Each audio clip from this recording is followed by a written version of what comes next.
Ndugu waandishi habari, sambamba na hilo, ninachukua nafasi hii kuwaasa vijana wenzetu kutokubali kutumiwa kisiasa katika shughuli zozote zile kuvuruga amani ya nchi yetu, kwani amani ndio msingi bora wa maendeleo na ni wajibu wetu kuulinda na kuithamini.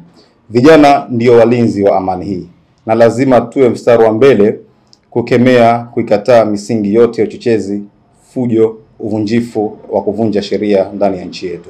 Kwa wale wote ambao wanajaribu kuingiza nchi yetu katika mchafuko kwa kisingizio cha wanaharakati za haki za binadamu, hususan wanaharakati ambao kutoka mataifa mengine kuja nchini mwetu Tanzania. Tunashuhudia watu tofauti kutoka Kenya walitaka kuja Tanzania kuingia mambo ya ndani ambayo kimsingi hayawahusu, dhidi ya kesi ambayo inayomkabili Bwana Tundu Lissu.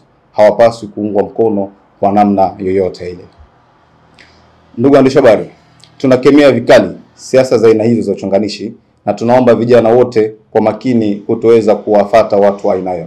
Maana vijana tuna kesho nyingi sana na kesho yetu inajengwa na matendo yetu ya siku ya leo. Hivyo tunawaasa vijana kutumia uzalendo wao na kutoweza kushawishiwa kwa hali yoyote ile.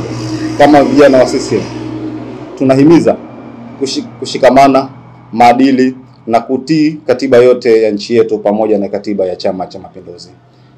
Ndugu waandishi habari, kuelekea mwaka huu wa uchaguzi, nachukua nafasi hii pia kuweza kuwaasa au tunatoa wito kwa vijana wenzetu kuweza kujitokeza kwa wingi kuchukua fomu za kuwania nafasi mbalimbali za uongozi kama vile udiwani, ubunge, uwakilishi, ili kuweza kutuwakilisha vijana katika vyombo vya dola, vyombo vya kutoa maamuzi.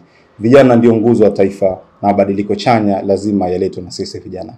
Ni wakati wa kuonesha uwezo wetu wa kiongozi kwa kutumia nguvu zetu, maarifa, ari ya kizalendo kulinda na kuendeleza mafanikio ya serikali ya CCM. Mwisho kabisa, na naitakie kila laheri mkutano mkuu maalum wa CCM utakaofanyika tarehe 29 na tarehe 30 mwezi huu. Tunaamini kwa dhati kuwa chama chetu kitapitisha maamuzi yenye maslahi mapana ya wananchi, na sisi vijana tupo tayari kupokea maelekezo hayo na kuyatekeleza kwa bidii na uaminifu mkubwa sana.